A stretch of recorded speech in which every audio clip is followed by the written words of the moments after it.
Understanding adverb clauses, adjective clauses, and noun clauses can elevate your writing and comprehension skills. Let's break them down one by one. First up, adverb clauses. These are groups of words that function like adverbs, answering questions like how, when, where, and how often. They always begin with a subordinating conjunction, such as after, since, or unless. For example, take the sentence, "We will go to the park after it stops raining." Here, the main clause is, "We will go to the park." Now, look for the subordinating conjunction. It's after. Underline that and everything that follows until you hit a comma or period. So, we underline after it stops raining. Now, does this clause contain a noun and a verb? Yes, it does.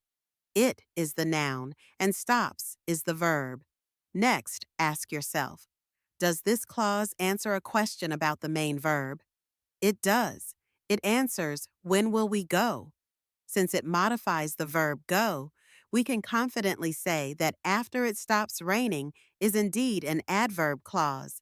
If we remove it, the sentence still makes sense, but it loses some detail.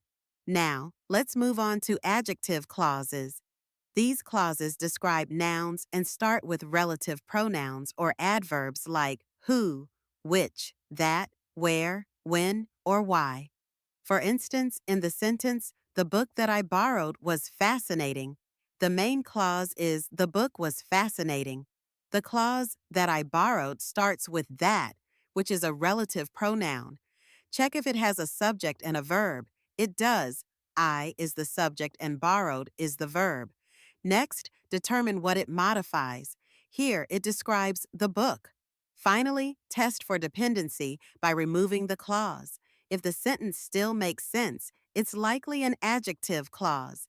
In this case, without "that I borrowed," you still have "the book was fascinating," but you lose important information about which book.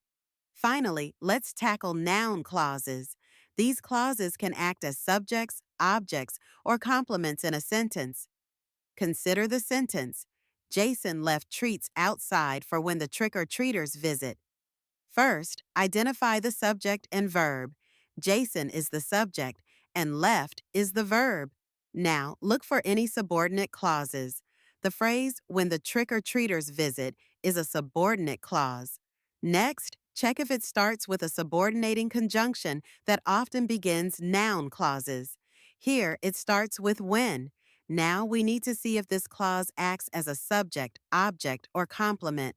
In this case, it acts as an object of the preposition for. This qualifies it as a noun clause. So, to summarize, adverb clauses modify verbs and answer questions about them. Adjective clauses describe nouns, and noun clauses can serve as subjects or objects. By following these steps, you can easily identify each type of clause in any sentence.